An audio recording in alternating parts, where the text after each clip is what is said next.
ఈ మినపప్పు రాత్రి నానబెట్టుకుని పొద్దున్న పొట్టు తీసేసుకున్నదండి. ఇది ఈ విధంగాను మినపప్పు రాకుండా తీసేసుకోవాలి పొట్టు. ఈ మినపప్పుని గ్రైండర్లో వేసుకున్నది. ఈ విధంగా గట్టిగా ఉండాలి, లూజ్గా వేసుకోకూడదు. వడల పిండి వేసుకుంటాం కదా ఆ మాదిరి.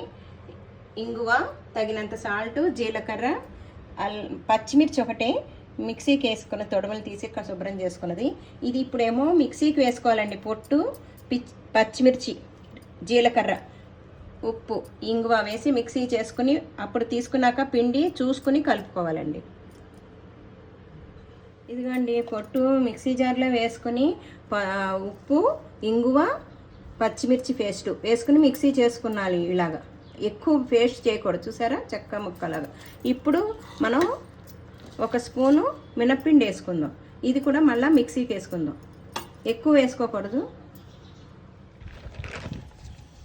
ఇదిగోండి ఇలా ఉండ చేసుకొని మనం కోవా బిళ్ళల్లాగా ఇలా పెట్టుకోవడమే. ఎక్కువ పిండి వేసుకోకూడదు.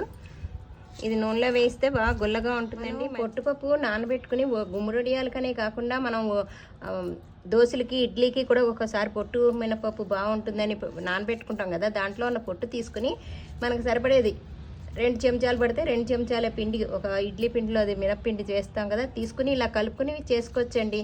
సంవత్సరం దాకా నిలవ ఉంటాయి ఈ పొట్టొడియాలు. ఒక 50 దాకా వచ్చాయి.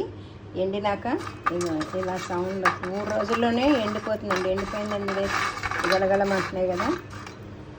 ఇప్పుడు నూనెలో వేయించుకుందాం. నూనె పెట్టాను. నూనె వేగిందండి. మిడిల్లో పెట్టుకుని వేయించుకోవాలి. హై పెట్టద్దు, మళ్ళీ లోపల వేగదు. మిడిల్లో పెట్టుకుని నూనె కాగాక వేయాలి.